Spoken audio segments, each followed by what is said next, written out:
Salut, c'est Trado, je suis content de vous retrouver pour la mise à jour de l'indice parisien. Il ne s'est rien passé au niveau des fondamentaux sur les marchés, autrement dit, rien de grave non plus. Et donc à partir de là, en roue libre, le CAC 40 a continué sa progression.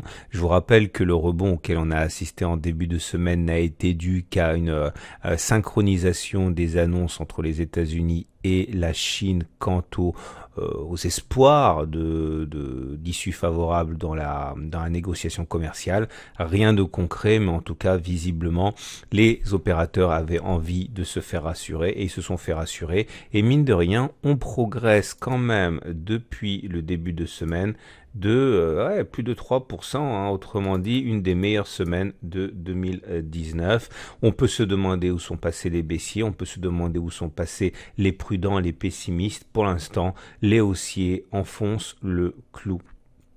Alors voilà où on en est. Je vous rappelle qu'il y a la vidéo en données hebdomadaires et mensuelles que vous pouvez retrouver sur le site. Donc vous avez effectivement graphiquement le fait que l'oblique marron de résistance ici a volé en éclats. On a échoué quand même pas mal de fois avant de faire sauter le verrou. C'était sur la séance du 29 août, on le sait.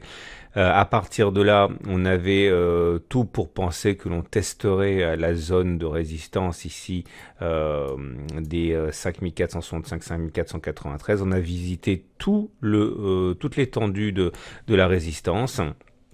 Vous remarquerez que du coup, le gap 455 a été comblé. Comme le veut la légende urbaine, la plupart des gaps sont rebouchés. C'est le cas maintenant. Par contre, le diable se cachant dans les détails, on remarquera que si on a testé la résistance journalière, je vous rappelle que c'était un support qui, une fois qu'il a été cassé, a changé de polarité et est devenu résistance, eh bien, on a réussi à visiter toute l'étendue de la résistance, là, mais on n'a pas réussi à clôturer au-dessus. C'est un signal de faiblesse qu'il est intéressant à noter. Vous remarquerez également, si on regarde la fourchette d'Andrews, je vous rappelle, on prend un plus bas, un plus haut, un plus bas consécutif. Et je rappelle pour les nouveaux arrivants, parce qu'il y a toujours des petits nouveaux qui nous rejoignent, que l'objectif statistique naturel d'une fourchette d'Andrews, c'est d'en rallier la médiane ici. Et on a failli le faire, mais on l'a pas fait. Au plus haut de la séance, on était quasiment à rien. On était à 0,3, 0,4% de la médiane, ce qui aurait mis tout le monde d'accord. Mais on l'a pas fait. Donc maintenant, pour la séance de lundi, si on va la chercher, il faudra au contraire accumulé 0,6%. C'est loin d'être infaisable, mais ça n'a pas été fait. Je vous rappelle que si on tergiverse et qu'on est bloqué par la résistance journalière qui s'interpose entre les cours et la médiane et qu'on devait sortir de la fourchette d'Andrews sans en chercher la médiane, la sanction serait sans doute un retour sur le support hebdomadaire. Mais il est vrai que pour l'instant, on est plus proche d'avoir fait les plus bas que d'avoir fait... on est beaucoup plus proche d'avoir fait les plus bas que de ne pas encore les avoir fait. Donc attention, si vous êtes baissier, même moi qui étais relativement circonspect par rapport au rebond, il faut objectivement voir que ça se passe très très bien pour les haussiers. Néanmoins, voilà ce que je vais faire à titre personnel. Voilà ce que j'ai fait. J'ai initié une position vendeuse. J'ai positionné un swing que j'ai pris avec l'espoir effectivement que l'on reparte vers le bas. Alors attention, une des choses qui a motivé mon trade, c'est que nous avons d'une part échoué à passer la résistance journalière en clôture et nous avons une vague de Wolf. Alors vague de Wolf, j'y reviendrai un petit peu plus tard, mais regardez, vous prenez 3 points hauts alignés qui deviennent les points 1, 3, 5 et les points 2 et 4 sont les points intermédiaires. Donc ça donne entre 1 et 3 le point 2, entre le point 4 et 5, le point 3 et 5, le point 4 qui est là. Et ça vous donne un objectif maximal pour la vague de Wolf que d'aller chercher un contact avec la demi-droite qui passe par les points 1 et 4 et un objectif intermédiaire qui est d'aller chercher le point 4 ici à 5304. J'ai fait un module de formation sur ça. Alors l'avantage de cette technique, de ce setup, c'est un ratio gain-risque très intéressant. C'est pas pour ça qu'on va souvent chercher le point 4, mais lorsque cela se produit, ça se fait avec un ratio gain-risque très intéressant. Donc À titre personnel, comme vous pouvez le voir, j'espère gagner près de 3,5% avec un stop loss qui serait un stop large à 1,7% par exemple ici. On a un ratio gain-risque de 1 pour 2, ce qui est tout à fait envisageable, hein. Donc ça explique que moi j'ai embarqué un swing baissier. Maintenant c'est un swing qui est dangereux parce qu'on est contre la tendance, hein, donc méfiez-vous. Maintenant si vous voulez être acheteur, vous avez également des trades qui sont intéressants, hein, qui méritent d'être pris, mais à titre personnel, si j'avais pas engagé un swing baissier, je pourrais tout à fait envisager de faire un swing haussier, mais pour ça, je vais attendre que l'on clôture au-dessus de la résistance journalière des 5475, 5493, et si on le fait significativement, je peux tout à fait envisager, hein, d'engager un swing haussier sur une autre unité de temps si l'occasion se présente. Voilà.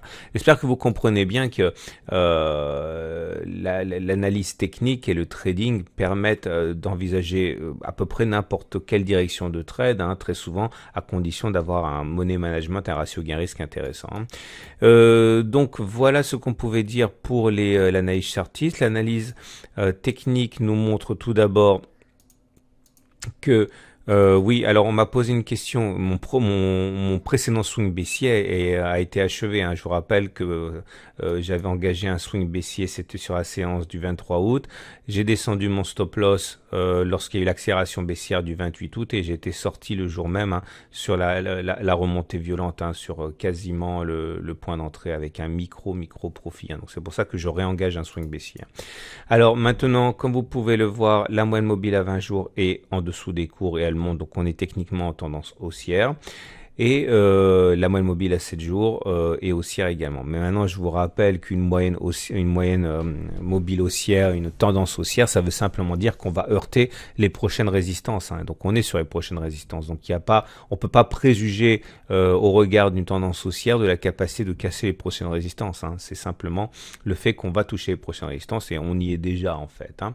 Regardez les bandes de Bollinger, intéressant également aussi parce que elles s'écartent.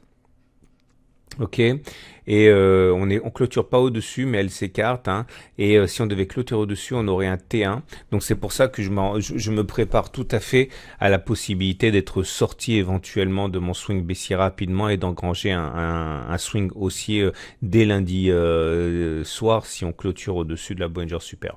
Je vous dirai au fur et à mesure.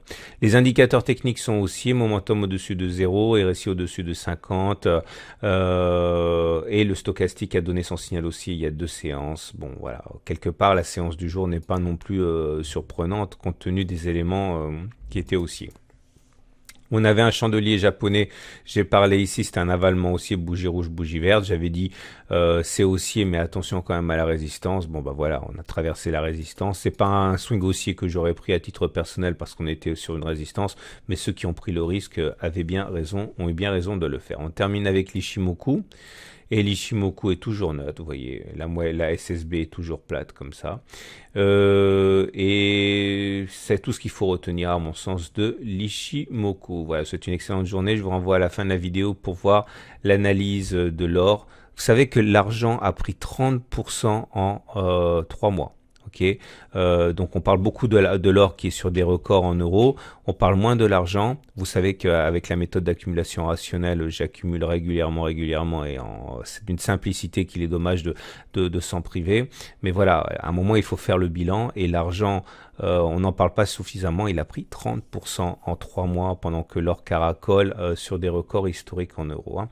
Regardez bien la vidéo à la fin de cette vidéo si vous voulez en profiter.